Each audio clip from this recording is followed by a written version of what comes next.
Next cell organelle is mitochondria. Mitochondria shape में vary करता है। ये सिलेंड्रिकल शेप का हो सकता है, रॉड शेप का हो सकता है और स्फेरिकल शेप का हो सकता है। इसका जो साइज़ होता है 0.2 mm से 2 mm तक का होता है और ये साइटोप्लाज्म में डिस्ट्रीब्यूटेड होता है। माइटोकॉन्ड्रिया जो होता है वो डबल मेम्ब्रेनस स्ट्रक्चर होता है। दैट मीन्स इसमें 2 मेम्ब्रेन पाई जाती है। First is outer membrane and second is inner membrane. तो 2 मेम्ब्रेन माइटोकॉन्ड्रिया में प्रेजेंट होती हैं। इसको डायग्राम से स्टडी करेंगे। So this is the diagram of mitochondria और जो माइटोकॉन्ड्रिया है वो सिलेंड्रिकल शेप का होता है और ये 2 मेम्ब्रेनस स्ट्रक्चर होता है। जो फर्स्ट आउटर मेम्ब्रेन होती है और second one is inner membrane. तो सेकंड क्या होती है, इनर मेम्ब्रेन कहलाती हैं। और ये जो इनर मेम्ब्रेन होती है इसमें कुछ ये फोल्ड्स प्रेजेंट होते हैं। तो इन फोल्ड्स को हम कहते हैं क्रिस्टे और इन क्रिस्टे पर ही कुछ यहाँ पर छोटे छोटे ग्रेन्यूल्स प्रेजेंट होते हैं जिन्हें हम कहते हैं F1 पार्टिकल्स। तो ये छोटे छोटे ग्रेन्यूल्स क्या कहलाते हैं, F1 पार्टिकल कहलाते हैं। और ये जो माइटोकॉन्ड्रिया होता है इसमें इनके ओन राइबोसोम्स प्रेजेंट होते हैं, जेनेटिक मटीरियल DNA प्रेजेंट होता है और इसका जो साइटोप्लाज्म होता है उसको हम कहते हैं मैट्रिक्स। तो इसमें क्या होते हैं, मैट्रिक्स प्रेजेंट होता है। So what is the function of mitochondria.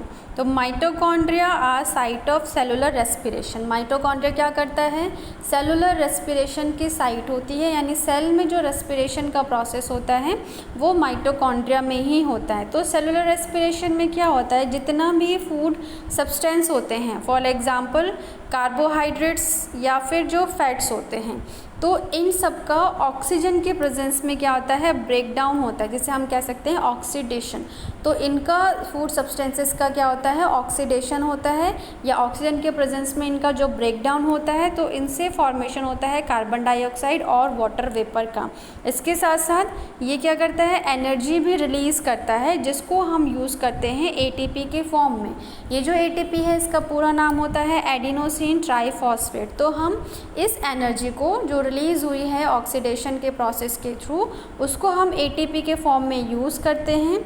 इसीलिए ये जो माइटोकॉन्ड्रिया होता है ये एनर्जी रिच होता है और इसी में ही क्या होता है, ATP कंपोनेंट प्रेजेंट होता है जिसमें हाई एनर्जी कंटेंट होता है। इसीलिए माइटोकॉन्ड्रिया को हम कहते हैं powerhouse of the cell. और ये जो ATP होती है इसको हम कहते हैं एनर्जी कैरियर और energy currency of the cell. Next जो फंक्शन है माइटोकॉन्ड्रिया का कि ये खुद का प्रोटीन फॉर्म कर लेता है। तो ये अपना ही प्रोटीन बना लेता है, इसलिए क्योंकि इसमें क्या होते हैं, राइबोसोम्स प्रेजेंट होते हैं और इसमें खुद का जेनेटिक मटेरियल यानी DNA प्रेजेंट होता है। इसीलिए हम इसको सेमी ऑटोनोमस सेल ऑर्गेनेली भी कह सकते हैं। Next cell organelle is plastids. ये जो प्लास्टिड्स होते हैं सिर्फ और सिर्फ प्लांट सेल में प्रेजेंट होते हैं, एनिमल सेल में ये एब्सेंट होते हैं। और ये जो प्लास्टिड्स होते हैं इनमें भी खुद के जेनेटिक मटेरियल प्रेजेंट होते हैं, इसलिए इनको भी हम सेमी ऑटोनोमस सेल ऑर्गेनेली कह सकते हैं।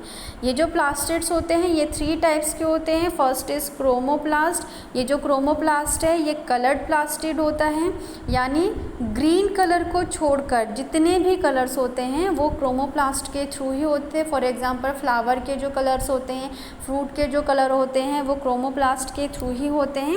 Second is chloroplast. ये जो क्लोरोप्लास्ट है ये कलर्ड ग्रीन कलर्ड प्लास्टिड होता है। जो प्लांट के जितने भी ग्रीन पार्ट्स होते हैं वो सब क्लोरोप्लास्ट की वजह से ही होते हैं। और थर्ड वन इज़ ल्यूकोप्लास्ट। ये कलरलेस प्लास्टिड होता है। तो इसका जो फंक्शन है ये फूड के स्टोरेज में हेल्प करता है। तो हमें जो यहाँ पे प्लास्टिड स्टडी करना है वो क्लोरोप्लास्ट है, तो हम स्टडी करेंगे क्लोरोप्लास्ट को। So this is the diagram of chloroplast. Chloroplast में भी माइटोकॉन्ड्रिया की तरह 2 मेम्ब्रेन प्रेजेंट होती है। First one is outer membrane and जो सेकंड वन है वो कहलाती है इनर मेम्ब्रेन। तो 2 मेम्ब्रेन इसमें प्रेजेंट होती है। और ये जो क्लोरोप्लास्ट होता है ये ग्रीन एल्गी और हायर प्लांट्स में पाया जाता है और इसमें एक ग्रीन पिगमेंट प्रेजेंट होता है जिसे हम कहते हैं क्लोरोफिल। और ये हेल्प करता है फोटोसिंथेसिस में, फूड के प्रिपरेशन में ये हेल्प करता है। इसीलिए ये जो क्लोरोप्लास्ट होता है इसको हम किचन ऑफ द सेल कहते हैं। अब ये जो क्लोरोप्लास्ट होता है इसके कुछ डिस्टिंक्ट रीजन होते हैं। जो फर्स्ट रीजन है वो है ग्रैना या फिर ग्रैनम। तो ये वाला जो स्ट्रक्चर है कंप्लीट, ये क्या कहलाता है? ग्रैनम कहलाता है। और ये जो ग्रैनम है ये मेन फंक्शनल यूनिट होती है क्लोरोप्लास्ट की। सेकेंड जो स्ट्रक्चर है ये कहलाता है स्ट्रोमा। तो ये जो इसका फ्लूइड होता है इसको हम कहते हैं स्ट्रोमा। और ये जो स्ट्रोमा है इसमें बहुत सारे फोटोसिंथेटिक एंजाइम्स प्रेजेंट होते हैं, स्टार्च ग्रेन्स इसमें प्रेजेंट होते हैं, और स्टार्च ग्रेन के साथ साथ इसमें जो जेनेटिक मटेरियल है डीएनए, वो डीएनए प्रेजेंट होता है, और राइबोसोम्स प्रेजेंट होते हैं। तो ये सब किस में प्रेजेंट होते हैं? स्ट्रोमा में प्रेजेंट होते हैं। सो what is the functions of plastids? तो प्लास्टिड्स के फंक्शन हैं कि जो क्लोरोप्लास्ट है वो सोलर एनर्जी को ट्रैप करता है और फूड के फॉर्मेशन में हेल्प करता है। सेकेंड जो क्लोरोप्लास्ट है वो फ्लावर को कलर प्रोवाइड करता है, जिससे जो फ्लावर्स है वो इंसेक्ट्स को अट्रैक्ट करते हैं और पॉलिनेशन का प्रोसेस होता है। नेक्स्ट जो ल्यूकोप्लास्ट है ये फूड के स्टोरेज में हेल्प करता है। ये कार्बोहाइड्रेट के फॉर्म में फूड को स्टोर कर सकता है, फैट या फिर प्रोटीन के फॉर्म में स्टोर कर लेता है। Next organelle is vacuole. जो वैक्यूल्स होते हैं वो फ्लूइड फिल्ड और solid filled and membrane bounded spaces होते हैं। स्पेशली प्लांट सेल में ये वैक्यूल्स प्रेजेंट होते हैं, लार्ज होते हैं। एनिमल सेल्स में क्या होंगे? ये टेम्परेरी होते हैं और स्मॉल होते हैं। तो जो प्लांट सेल में जो वैक्यूल्स प्रेजेंट होते हैं इसमें फ्लूइड फिल होता है, इसलिए हम इन्हें कहते हैं स्टोरेज सेक। इनका जो फंक्शन होता है कि it helps to maintain the osmotic pressure in the cell. ये सेल में जो ऑस्मोटिक प्रेशर है उसको मेंटेन करने में हेल्प करते हैं। इसके साथ साथ they store toxic metabolic byproduct और end product of plant cell. Plant cell के जितने भी टॉक्सिक प्रोडक्ट्स होते हैं या जो एंड प्रोडक्ट्स होते हैं उनको स्टोर करने में वैक्यूल्स हेल्प करते हैं। इसके साथ साथ ये प्लांट सेल को टर्जिडिटी और रिजिडिटी भी प्रोवाइड करते हैं। Next cell organelle is peroxisomes. ये जो पेरोक्सिसोम्स होते हैं वो स्मॉल स्ट्रक्चर होते हैं। इनका जो डायमीटर होता है 0.3 से 1.5 मिलीमीटर का होता है। ये स्फेरिकल शेप के हो सकते हैं और इनमें बहुत ही ज़्यादा पावरफुल ऑक्सीडेटिव एंजाइम्स प्रेजेंट होते हैं। तो जो पेरोक्सिसोम्स होते हैं इनके फंक्शंस क्या होते हैं कि ये डिटॉक्सिफिकेशन में हेल्प करते हैं। जो भी रिमूवल होते हैं टॉक्सिक सब्सटेंसेस के सेल से, उनको रिमूव करने में पेरोक्सिसोम्स हेल्प करते हैं। And the last cell organelle is centrosomes. ये जो सेंट्रोसोम्स होते हैं ये सिर्फ एनिमल सेल में ही प्रेजेंट होते हैं। और अगर हम प्लांट सेल की बात करें तो प्लांट सेल में सेंट्रोसोम की जगह प्रेजेंट होते हैं पोलर कैप्स। तो प्लांट सेल में जो वर्क सेंट्रोसोम एनिमल सेल में करेगा वो ही पोलर कैप्स प्लांट सेल में परफॉर्म करेंगे। सो जो सेंट्रोसोम्स होते हैं ये सेल डिवीजन में हेल्प करते हैं एनिमल सेल में, और जो फॉर्मेशन होता है स्पिंडल का उसमें हेल्प करते हैं।